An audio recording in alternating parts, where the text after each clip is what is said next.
Траурные мероприятия, посвященные 15-й годовщине трагедии в Беслане, проходят во многих городах России. Этот день отмечен в календаре памятных дат как День солидарности в борьбе с терроризмом.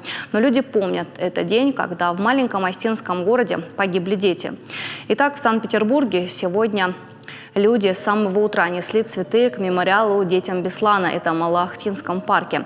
Днем там прошла памятная акция. Она началась с минуты молчания, а в церкви Успения Пресвятой Богородицы отслужили молебен по жертвам трагедии. В мероприятии приняли участие представители Остинского землячества. В Карачаево-Черкесии в селе Хитагурово прошел митинг, посвященный 15-й годовщине трагедии. В нем приняли участие представители Северной Осетии.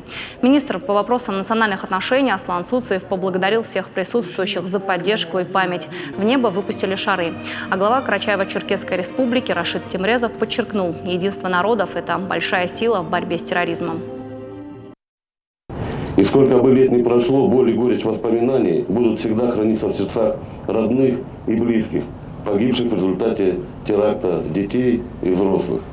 Вечная им память. Мы помним тех, кто пострадал, поэтому мы собираемся и будем собираться ежегодно, чтобы поддерживать наше единство в борьбе с любыми проявлениями экстремизма и терроризма. Дни, в такие минуты очень важна поддержка близких, родных, соседей. Я хочу передать от имени главы республики Вячеслава Зелимхановича Битарова, от всех жителей Осетии слова огромной благодарности народу Карачаево-Черкесской республики за вот эту братскую, добрососедскую поддержку.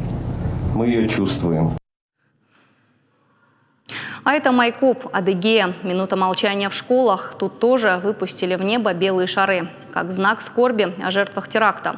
И в Курске сегодня тоже вспоминают бесланских заложников. По жертвам терроризма отслужили литию. К могилам курских военнослужащих, которые отдали жизнь в борьбе с терроризмом, горожане принесли цветы.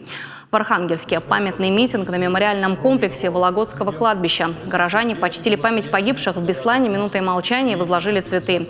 В городе объявили конкурс чтецов. Беслан – память, которой не будет конца. Также в Архангельске провели акцию «Капля жизни». Участники набирали в ладони воду и поливали растения, которые растут рядом с мемориалом. Так они символически делились водой с теми, кому она так была нужна в 3 первых сентябрьских дня в Беслане. А в Краснодаре провели акцию «Свеча памяти». Горожане писали записки с пожеланиями мира и словами сочувствия бесланцам.